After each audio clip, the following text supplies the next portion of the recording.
By the way, yang akan bicara pada malam hari ini Pak Ari Nayawan. Iya, betul. Betul, Oke, Ibu. mari kita berdoa. Tuhan Allah Bapa kami dalam surga, pada malam hari ini Tuhan, kami anak-anak-Mu datang menghadap Engkau dengan segala kerendahan hati.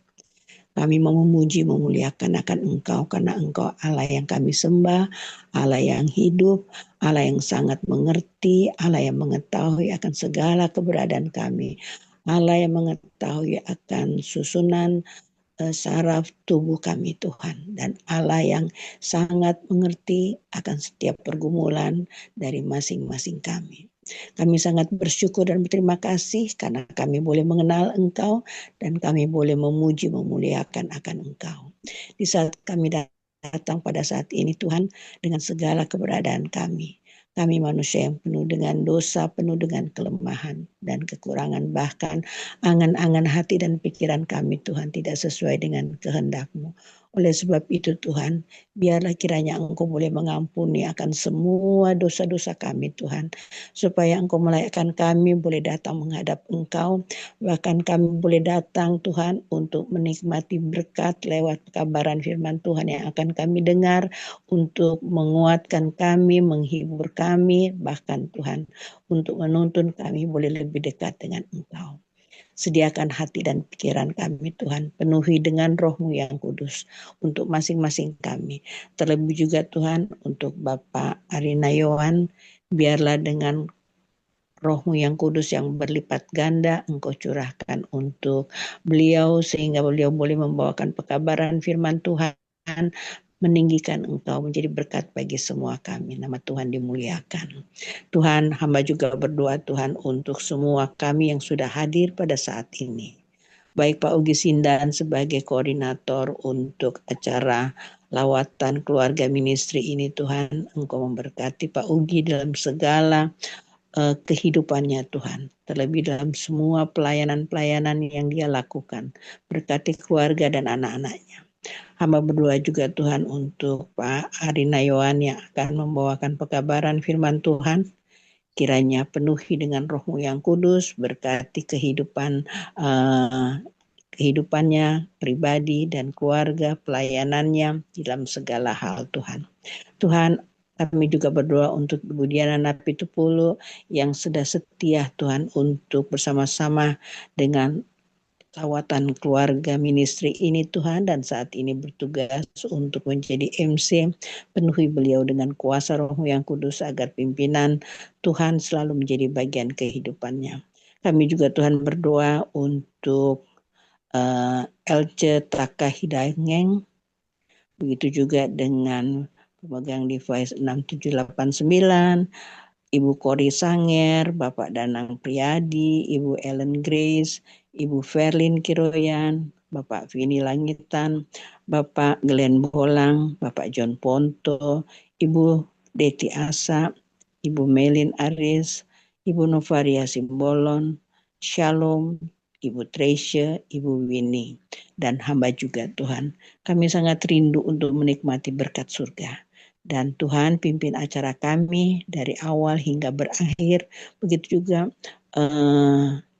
Pak device semua masing-masing kami Tuhan.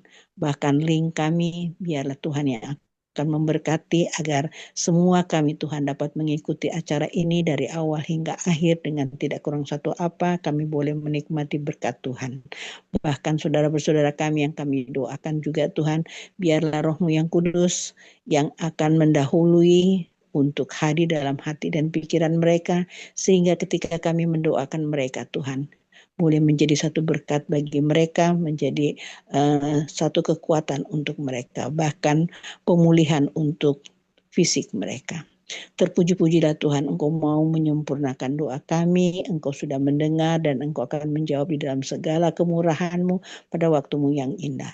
Doa seru kami ini Tuhan kami sampaikan hanya dalam nama Yesus yang sudah menjadi juru selamat dan penebus dosa kami. Amin. Amin. Terima kasih Ibu Resta doanya. Terima kasih. Untuk selanjutnya mari kita bertenang diri untuk mendengarkan firman Tuhan yang dibawakan oleh Bapak Ari Nayawan. Silakan Pak Ari. Terima kasih, selamat jumpa dan selamat malam Bapak Ibu yang saya sapa, saudara-saudara seiman yang berdomisili di berbagai tempat seperti di Sabah, Malaysia, di Jakarta, di Bandung, dan selamat pagi bagi saudara-saudara seiman kita yang ada di Amerika, yang ada di Belanda, dan di berbagai tempat yang lain yang semuanya tergabung dalam grup lawatan keluarga. Halo, apa kabar untuk semua? Ya. Kabar baik. Kabar baik, Pak. Puji Tuhan. Puji Tuhan, semua dalam keadaan baik, Bapak Ari. Ya, terima kasih. Tuhan tetap bersama-sama dengan kita. Saudara yang kasih, sebagai umat Tuhan, saya mengajak mari kita sama-sama persembahkan puji dan syukur kepada Maha Besar Tuhan. Oleh karena Tuhan sangat baik dalam kehidupan kita semua. Amin. Amin. Saudara yang kasih, Amin. ya, sebelum saya mau melanjutkan, saya mau memperkenalkan dulu pribadi saya, ya. Nama saya Ari Julian Nayuan. Saya tinggal di Sonder, Minahasa, Sulawesi Utara. Ya, istri saya bernama Nelly Yece Wati. Dan oleh karunia Tuhan, Tuhan sudah karuniakan kami 3 orang putra dan putri. Yang pertama bernama Herskel Nayuan, yang kedua Rine Nayuan, dan yang ketiga Moren Nayuan. Saya dan istri saya, Tuhan juga sudah karuniakan 9 orang cucu, ya. Baik saudara, sebelum kita lanjut, kita tunduk kepala sejenak dan kembali kita berdoa. Maha besar Tuhan yang bertahta di sorga, kami naikkan syukur dan puji oleh karena saat ini kami boleh berjumpa satu dengan yang lain melalui media ini dan kami semua dalam keadaan baik. Tuhan, saat ini kami akan belajar bersama-sama firman-Mu. Kami mohon Roh-Mu yang kudus boleh bersama kami, menuntun kami, agar kami dapat mendapatkan berkat yang limpah melalui firman Tuhan yang kami akan pelajari bersama. Dalam nama Yesus Tuhan dan Juru Selamat kami. Amin. Amin. Baik saudara seiman dalam Tuhan, saat ini saya akan mengambil satu tema pembicaraan untuk kita. Tema itu adalah di mana dan hendak kemana kita. Di mana dan hendak kemana kita. Ya, saudara yang kasih, untuk mengawali pekabaran malam ini, saya mau membawa perhatian kita kepada beberapa informasi sebagai berikut. Di dunia ini ada katanya satu jalan terpanjang, ya. Nama jalan itu adalah Pan American yang panjangnya 30.000 kilometer. Dia membentang dari bagian utara Alaska dan sampai ke bagian selatan Argentina Selatan. Dan jalan terpanjang ini melintasi 14 negara. Luar biasa, ya. Kalau kita membandingkan jalan terpanjang ini dengan luas Indonesia, maka luas Indonesia kita ada sekitar 5.245 kilometer. Jadi kalau kita mengadakan perbandingan, ada sekitar 6 kali panjang Indonesia, baru kita bisa menjadi sebanding dengan jalan terpanjang di dunia. Itu yang pertama. Yang kedua, informasi sampaikan bahwa ada juga jalan terlurus di dunia ini. Jalan terlurus di dunia namanya adalah Highway 10. Kelurusannya sekitar 256 kilometer, ya, berada di Arab Saudi. Jadi dia ke depan mulai dari Arab Saudi dan melintasi padang gurun. Ini saudara-saudara cukup luar biasa karena kelurusan yang cukup jauh ke depan. Coba kita bayangkan, kalau umpamanya kita dalam kendaraan dan itu kendaraan berada di jalan yang lurus ke depan, jangankan 100 kilometer, tetapi paling sekitar 5-10 kilometer. Aduh, tentu perasaan kita akan jadi lain. Wah, akan rasa ngantuk, akan rasa bosan dan lain-lain. Apalagi ini jalan terlurus itu 256 kilometer, cukup jauh kan? Baik, pada informasi terakhir saya mau sampaikan pada kesempatan ini. Ada satu jalan yang namanya jalan paling mengerikan. Jalan paling mengerikan ini berada di Bolivia, ya. Dan jalan ini dinamakan juga jalan kematian. Wah, kenapa dikatakan jalan kematian? Disebut jalan kematian oleh karena pertama, jalan itu sempit, ya, berliku-liku, berbelok-belok.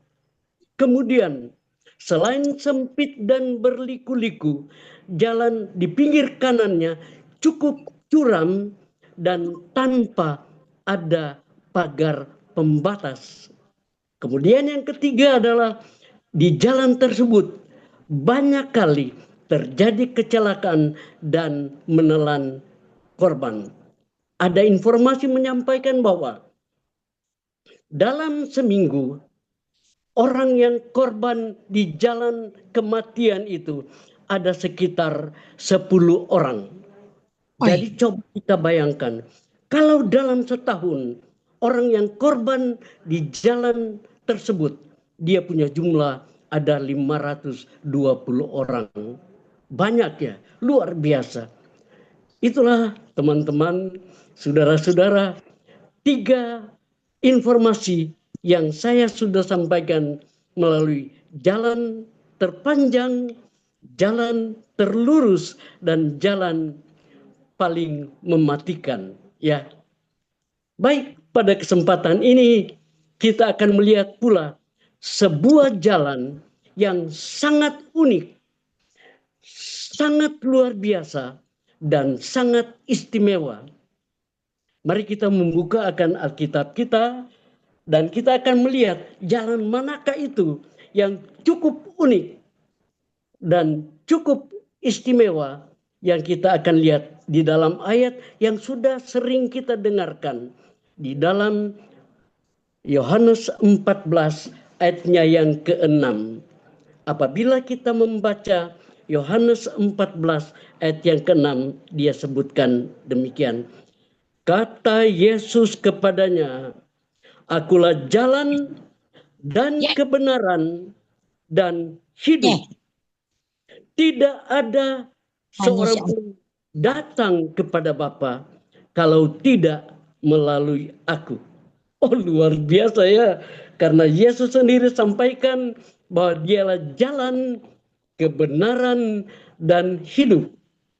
Bapak Ibu, barangkali saya boleh namakan jalan ini adalah jalan keselamatan. Dan barangkali juga Bapak Ibu sependapat dengan saya bahwa jalan yang Yesus sediakan untuk kita namanya adalah jalan keselamatan. Bukan? Baik, pada saat ini saya coba berikan 3 pertanyaan untuk kita.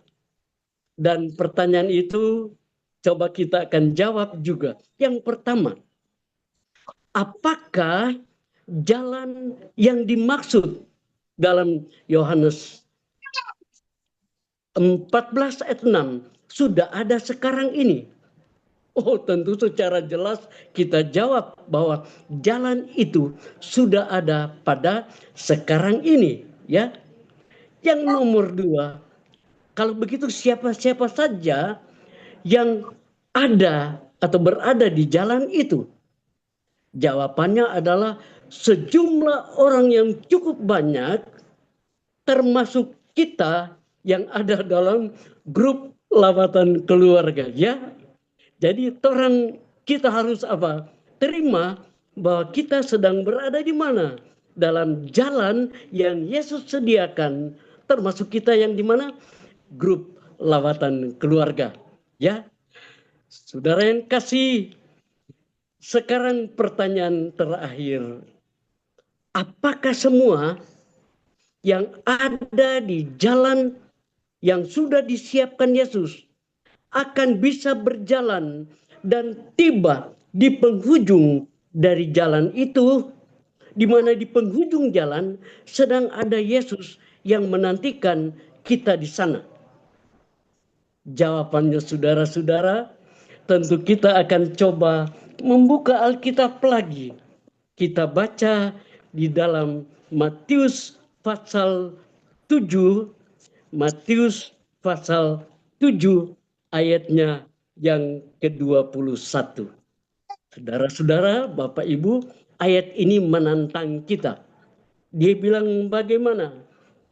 Ayat 21, bukan setiap orang yang berseru kepadaku, Tuhan, Tuhan, akan masuk ke dalam kerajaan sorga, melainkan dia yang melakukan kehendak Bapakku yang di sorga.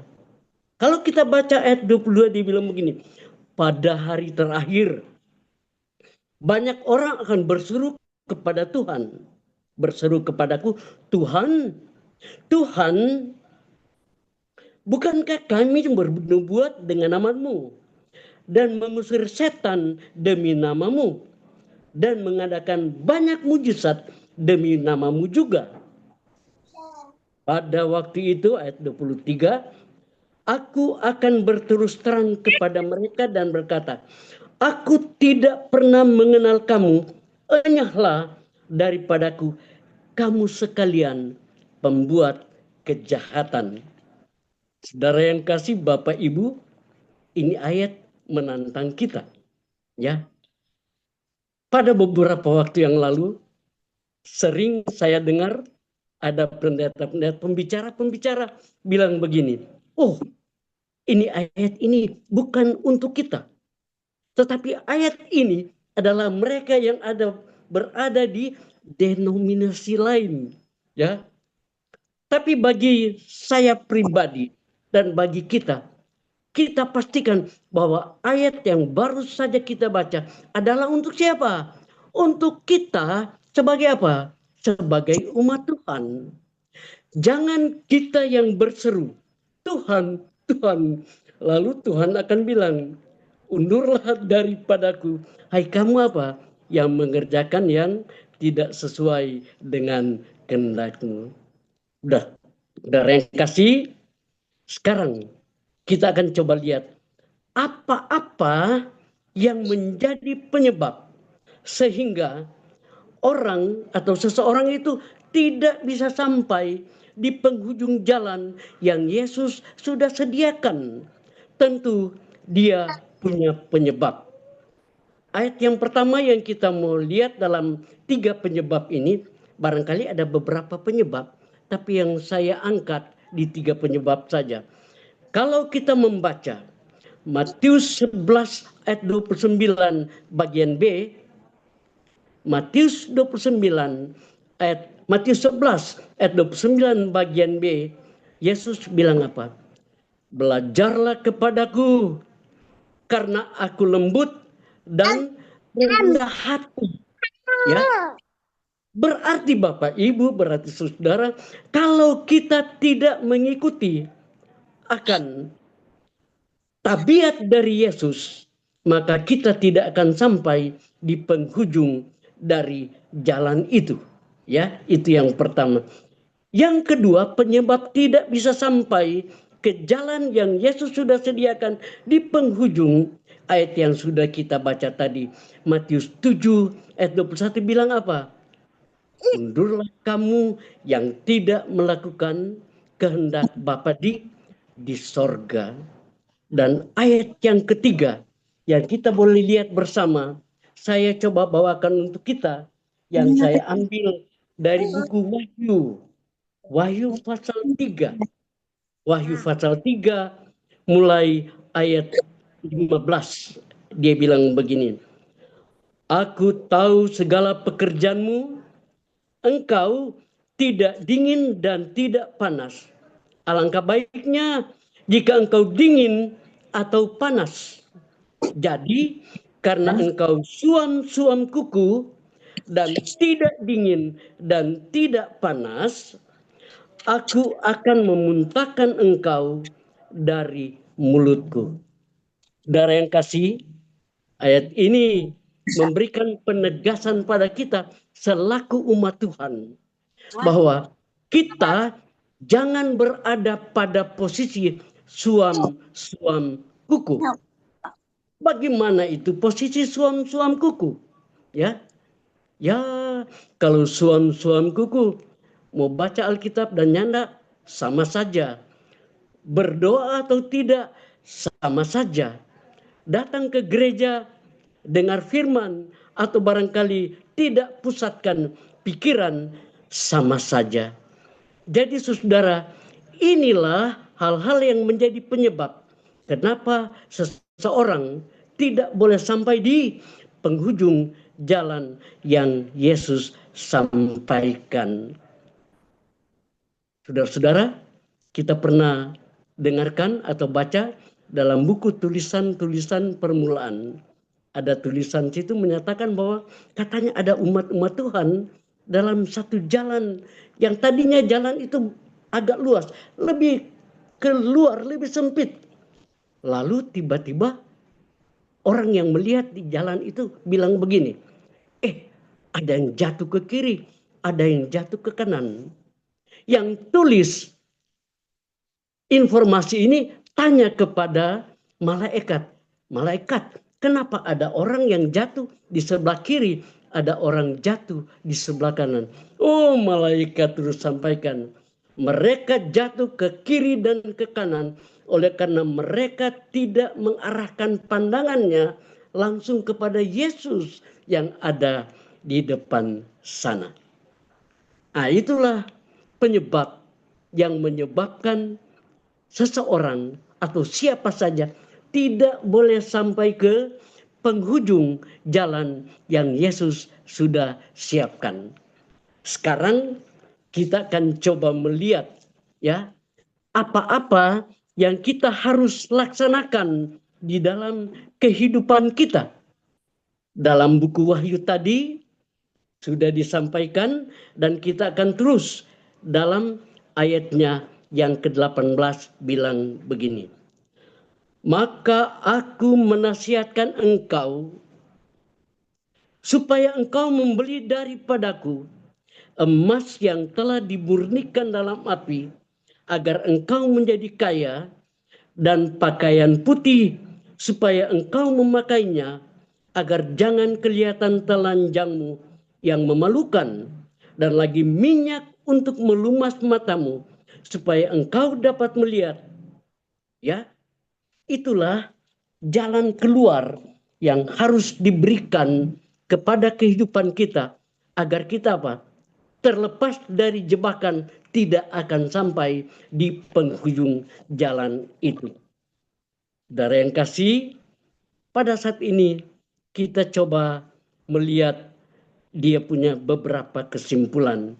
Kesimpulan yang pertama, di mana kita berada saat ini? Oh, kita sekarang sedang berada dalam satu jalan yang menuju di penghujung jalan yang terakhir. Lalu hendak kemana kita? Jawabannya tujuan kita akan bertemu dengan siapa? Dengan Yesus.